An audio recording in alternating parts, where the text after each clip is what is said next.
Chers amis, je suis une fois de plus content de vous voir ici rassemblés, d'autant plus que vous êtes rassemblés devant Jean-Marie Le Pen, l'homme politique français qui, depuis 40 ans, a eu raison absolument sur tout.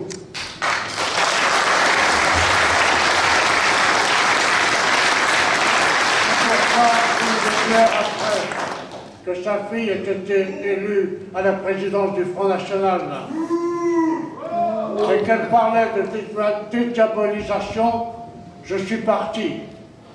Parce que s'il y avait à dédiaboliser notre combat, cela aurait voulu dire que depuis 40 ans, derrière Jean-Marie Le Pen, on ne racontait que des conneries, alors que depuis 40 ans, derrière cet homme, nous n'avons dit que la vérité.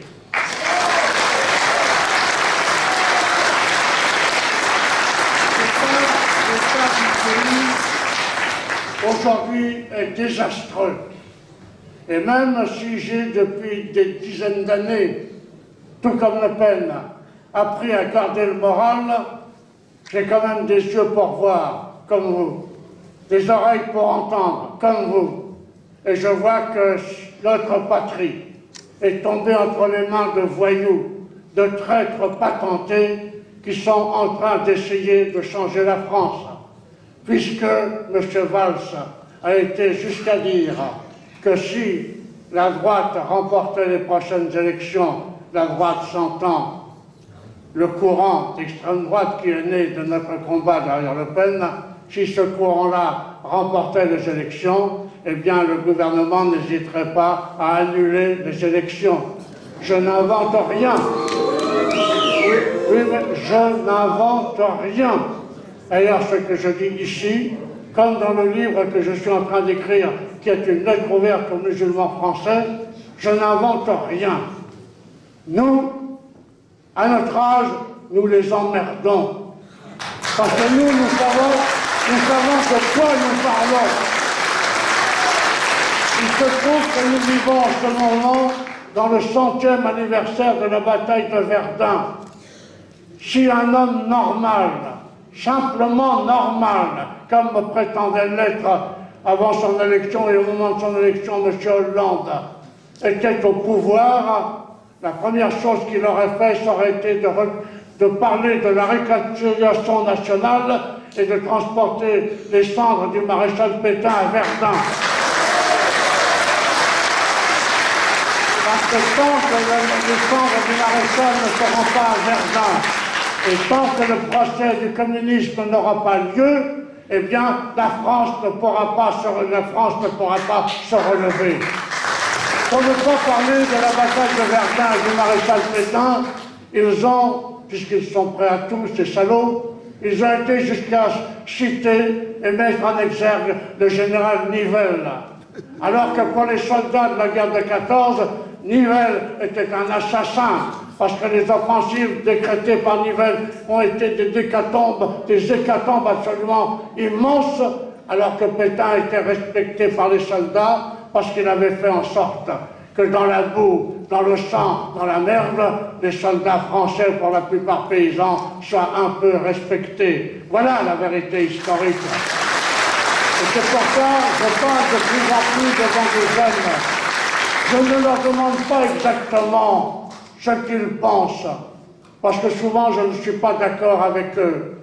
Je suis un peu envers eux comme Mitterrand qui disait à Georges Benamou, mais mon cher monsieur, vous ne savez pas de quoi vous parlez.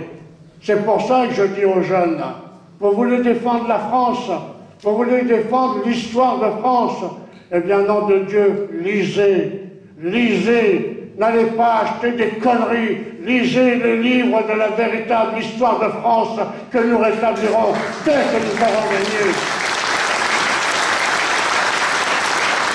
Les messieurs ont décidé, chose quand même mirobolante, de prolonger l'éducation nationale jusqu'à 18 ans. Pourquoi? Uniquement, je dis bien uniquement, pour que ces jeunes ne soient pas inscrits au chômage. Mais pourquoi? Pourquoi cela est aujourd'hui? c'est parce que l'ensemble de l'armée rouge, de l'éducation nationale, qui est quand même un peu en train de changer aujourd'hui, a depuis la libération fait en sorte que les jeunes Français n'aillent pas en apprentissage, puisque les principaux dirigeants disaient « nous ne sommes pas là pour former les esclaves du patronat ». Eh bien on voit ce que ça donne aujourd'hui.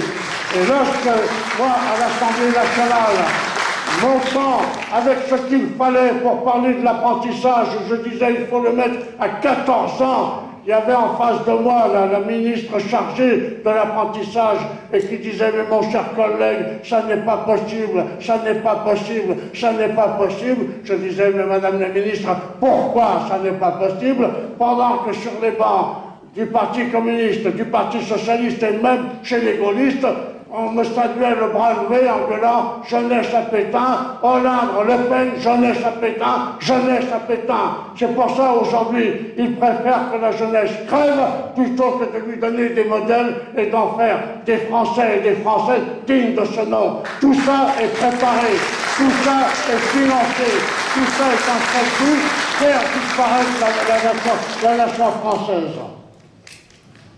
Et pour cela, ils sont prêts, je l'ai déjà dit, je le répète, à faire disparaître 45% des voix qui, depuis des années, n'existent pas dans notre pays. Nous, quand même, qui nous sommes battus, qui n'avons jamais reculé quand il s'agissait du sort de la nation, du sort du pays, qui avons laissé en Indochine des milliers de copains contre le communisme. Nous assistons à des choses absolument aberrantes, absolument atterrantes. La patrie, chaque jour, est trahie. Elle est trahie à l'échelon national et à l'échelon international. Dans le bouquin que je prépare et sur lequel je travaille jour et nuit, parce que je dois donner le manuscrit dans 3 semaines maintenant, je cite des phrases de gens qui avant déclaraient des choses mais ne les signaient pas. Aujourd'hui, forts de l'impunité, ils les disent, ils les écrivent et ils les signent.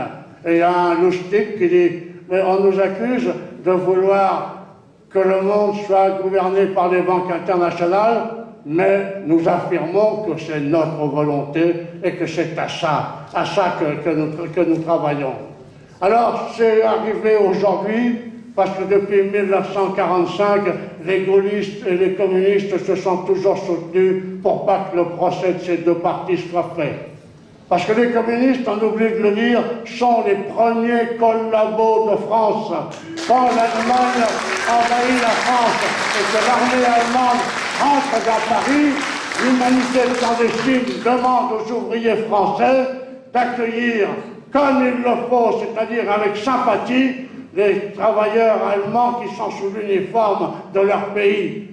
Et l'autre soir, puisque plus les choses tournent, plus les choses avancent, plus on s'éloigne de la fin de la guerre, et plus chaque soir, Pétain et le gouvernement de cette époque est traîné dans la boue. Eh bien moi je dis, comme Le Pen l'a dit 20 fois, et j'attends qu'on me convoque devant un tribunal.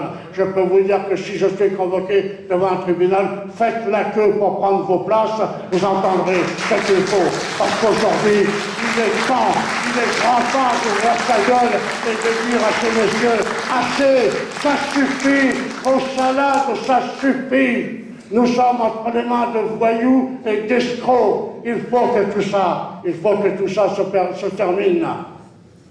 J'explique aux musulmans français dans mon bouquin que l'armée qui s'est soulevée en Algérie avait des raisons valables de se soulever. Parce que nos copains sont morts d'une misère psychologique dans les camps Viet Minh. 60 à 80% des prisonniers après Dien Bien Phu sont morts dans les camps Viet Minh. Ceux qui ont été faits prisonniers par le FLN en Algérie, la plupart n'ont pas été rendus et beaucoup ont servi de femmes à ces salauds. J'ai encore en mémoire ce jeune sous-officier d'aviation, beau comme une médaille, engagez-vous dans l'aviation, qui servait de bordel toutes les nuits à une katiba complète et qui s'est fusillé. Alors nous allons fermer nos gueules, nous allons dire vous avez raison, non. Ils n'ont pas raison, ils ont tort. Et je vous signale aujourd'hui, je vous le dis, et c'est pour ça que bien fatigué, je suis venu. Mes amis, la patrie est en danger. Au nom de tous mes copains qui sont tombés, les copains de Jean-Marie, les copains du lieutenant qui est derrière lui, les copains de tous qui avaient été soldats dans cette salle, ils ne sont pas morts pour que la France disparaisse, ils sont morts pour que la France soit une grande France. Et ce racisme, soi-disant, qui est la tare des Français, ce racisme n'a jamais existé dans l'armée coloniale où nous commandions, parce que ces gens aimaient la France, parce qu'on faisait en sorte qu'ils aiment la France, parce qu'on était respectable et qu'on se faisait respecter, et à travers nous, on se faisait respecter la France. Voilà ce que je voulais vous dire. Je vous salue et je vous dis, les amis, il est temps de partir au combat.